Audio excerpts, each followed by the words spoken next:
Good morning, my dear students. So today we are going to start with the second part of chapter number 8, the circulatory system. The topic is blood circulatory system. The circulatory system in human consists of heart, blood and blood vessels. Blood already we have covered in first part of this chapter. So today we are going to start with the next, that is heart. Human heart is one of the most important organs responsible for sustaining life. You all know the function of heart is to pump blood. The human heart functions throughout a person's lifespan, pumping almost 200 million liters of blood. Now, as heart is one of the important organ in humans, we will study its structure in detail. So, starting with the location of human heart. Human heart is located in between the lungs, above the diaphragm, behind the sternum, that is breastbone. Now, our heart is roughly triangular in shape, and the narrow end of the triangular heart is towards the left side, and during pumping of blood, maximum pumping occur from this part of the heart, that is the narrow end of the heart. So as maximum contraction occur at this narrow end of the heart, we feel it on the left side. The human heart in adult is about the size of our closed fist. It is 12 centimeter in length and 9 centimeter in width, and it is protected by a membranous covering called as pericardium. Pericardium is double layer membranous covering, and in between two layers of the pericardium, one fluid is present. That fluid is called pericardial fluid. This fluid reduces friction during heartbeat and protect it from mechanical injuries. Means pericardium and pericardial fluid both help in the protection of human heart. Now next is chambers of the heart. Mammalian heart consists of 4 chambers. So human heart also consists of 4 chambers. The upper 2 chambers are called as arteria, or we call them as auricles, and the lower 2 chambers of the heart are called as ventricles. Now the auricle which is present to the left side of the heart is called as left auricle or left atrium, and the atrium which is present to the right side is called as right atrium. Both atria, they receive blood from different parts of the body. Right atrium receive deoxygenated blood from all parts of the body, and left atrium receive oxygenated blood from lungs. So as they receive blood, we call them as receiving chambers. After receiving the blood, they transfer that blood to the very next chambers called as ventricles. So as they pour blood to the next chambers only, to a very short distance only, that's why both arteria are thin walled. Now starting with ventricles. The ventricle which is present towards the left side of the heart is called as left ventricle, and the ventricle which is present on the right side is called as right ventricle. Beta, ventricles, they distribute blood, they pump blood to the all parts of the body.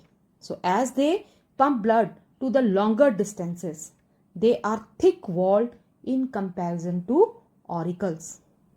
Now left ventricle pump blood to the farthest point, that is to the toes of your body. So as left ventricle has to pump blood to the longer distances, that is to the toes or to brain against gravity, left ventricle has more thicker wall in comparison to right ventricle. I repeat, auricle receive blood and pump it to next ventricle, so they are thin walled. But ventricles, they have to pump blood to long distance, so they are thick walled in comparison to auricles. And if we compare both ventricles, left ventricle has more thicker wall as it pumps blood to the farthest point in the body, whereas right ventricle pump blood only to the lungs. So that's why it is thin walled in comparison to left ventricle. Hope everything is clear to you. Now another important point, that is oxygenated and deoxygenated blood. Both type of blood flows in our heart, but this blood do not mix with each other when it is flowing inside the heart. Means left side of the heart is separated from right side by a wall of muscles called as septum. So this is septum. Now the next is the part of the septum which is present in between two auricles. In between two auricle, that part of the septum is called as interauricular septum. And the part of the septum which is present in between two ventricles, these are two ventricles, and the part of the septum which is present in between two ventricles is called as interventricular septum. And this wall of muscle, it separate or it divide heart into two parts, and it does not allow oxygenated blood to get mixed with deoxygenated blood. I hope everything is clear to you. Now next we are going to start with blood vessels entering the heart. Beta, there are three types of blood vessels which enter our heart. The first one is superior vena cava. Second is inferior vena cava. And the third, pulmonary veins. Now one by one we will study about them. Superior vena cava. Superior vena cava is also called as anterior vena cava, or we call it as precaval. This blood vessel bring deoxygenated blood from upper part of the body to right atrium. Now the next is inferior vena cava. In another name for inferior vena cava is posterior vena cava, and it brings deoxygenated blood from lower part of the body to right atrium. So these two blood vessels, they pour deoxygenated blood to right atrium. Superior from upper part of the body and inferior from lower part of the body. Now starting with the next blood vessel which enter our heart.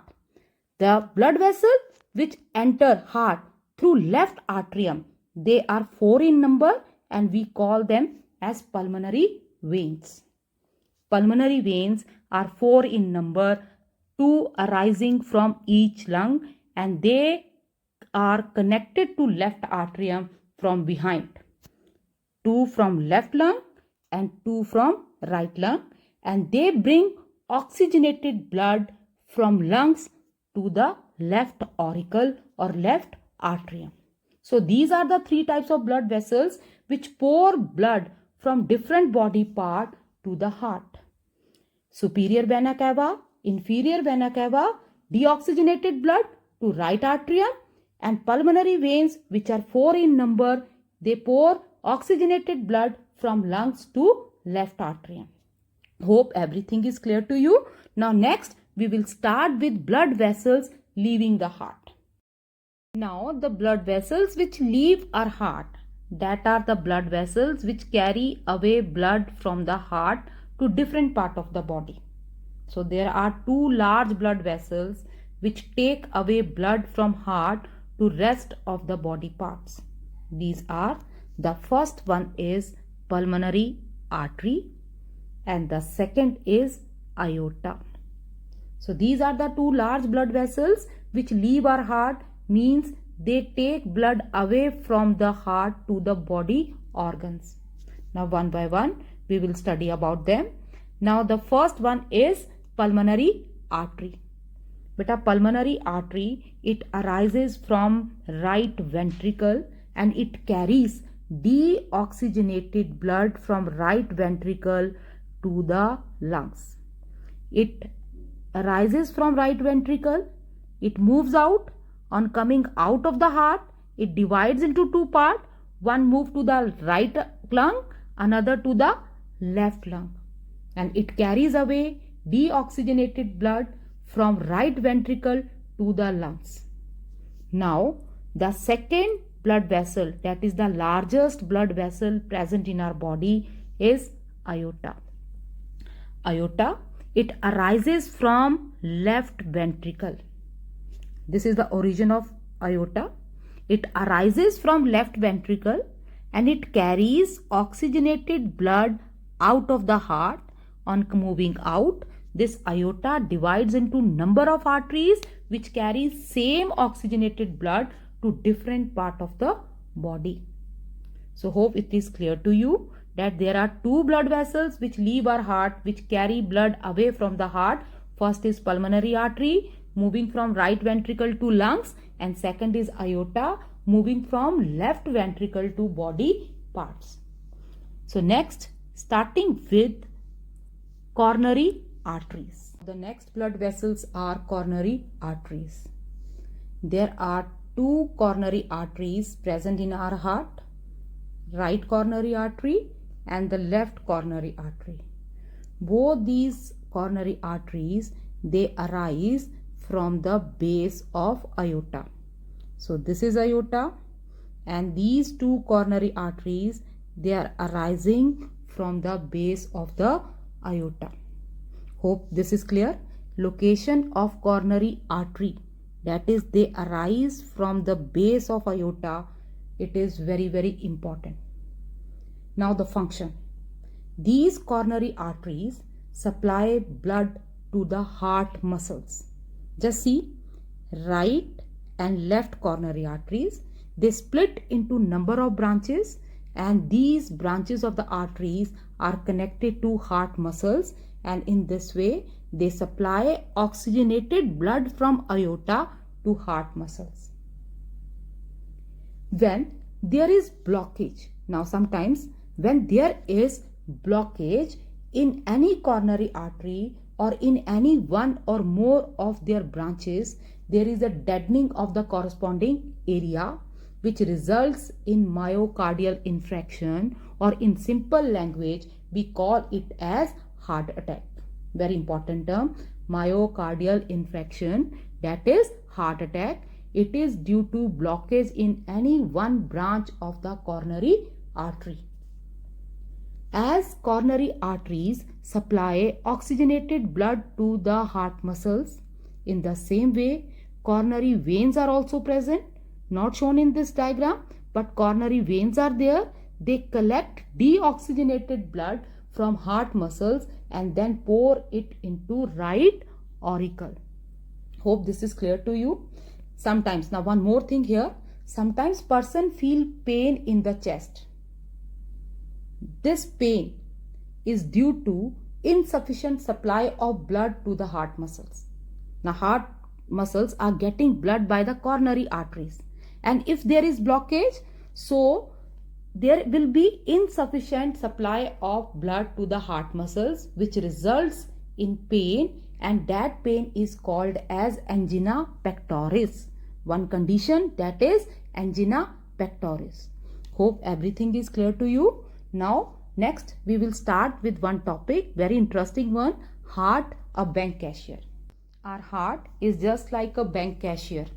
As bank cashier handles so much of money every day, but uses money only which he get as a salary. In the same way, heart also pumps so much of blood every minute, but it can use only that much of blood which is supplied to the heart through coronary arteries. So hope this is clear to you. Now the next we are going to start with valves present in the heart. There are 4 valves present in our human heart. They are, the first is present in between right auricle and right ventricle, and this valve which is present in between right auricle and right ventricle, it is called as right atrioventricular valve. Now this valve has 3 flaps or cusp like structure in it, so that's why the same valve is called as tricuspid valve also. Now the flap of this valve are held in position by the structures which arises from the muscles of ventricles. The muscles of the ventricles are called papillary muscles. From there, some structure arises which held these flaps in position during pumping of blood or during cardiac cycle, and these structures are known as chordae tendineae. Now, the next one is the valve which is present on the left side of the heart, and it is present in between left auricle and left ventricle. And this valve is called as left atrioventricular valve. As it is present between left auricle and left ventricle, it is called as left atrioventricular valve. Now here, in this valve, only two flap-like structures are present. So as two flap-like structures are present in this valve, it is called as bicuspid valve also. There is one another name for the same valve, that is mitral valve. The next one is pulmonary semilunar valve. Pulmonary semilunar valve are located at the opening of right ventricle into pulmonary artery. It is located at the opening of right ventricle into pulmonary artery. So here it is present. This valve is pocket shaped, and as it is pocket shaped, there are three pockets in this valve. We call it as pulmonary semilunar valve. Hope this is clear to you. Now the next one, that is the fourth valve present in our heart, that is aortic semilunar valve. Now this aortic semilunar valve is located at the point of origin of aorta from left ventricle. So this is left ventricle and this is the point of origin of aorta. So here again three pocket shaped valve is present, and that is aortic semilunar valve. All these four valves, whether that is tricuspid valve or bicuspid valve or pulmonary semilunar valve or aortic semilunar valve, they all prevent backflow of blood. They all prevent backflow of blood. That is their function in heart. Hope everything is clear to you.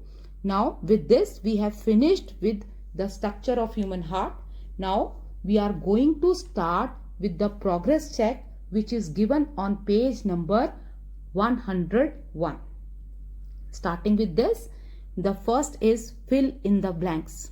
The first is ventricles have thick muscular walls when compared to those of auricles. Now the second, ventricles give rise to two large blood vessels called aorta and pulmonary artery. Now the second question, where are the following located? First is tricuspid valve. It is present in between right auricle and right ventricle. Second is mitral valve. It is present in between left auricle and left ventricle. Now the third is pulmonary semilunar valves. Pulmonary semilunar valve is present or located at the opening of the right ventricle into pulmonary artery. Now the third question, can you answer why the pulmonary artery shown in figure 8.6 is blue in color? It is blue in color because it carries deoxygenated blood. So this is finished. Now next we are going to start with circulation of blood in human heart and revise it properly. Then only you will be able to understand the next topic, that is circulation of blood in human heart.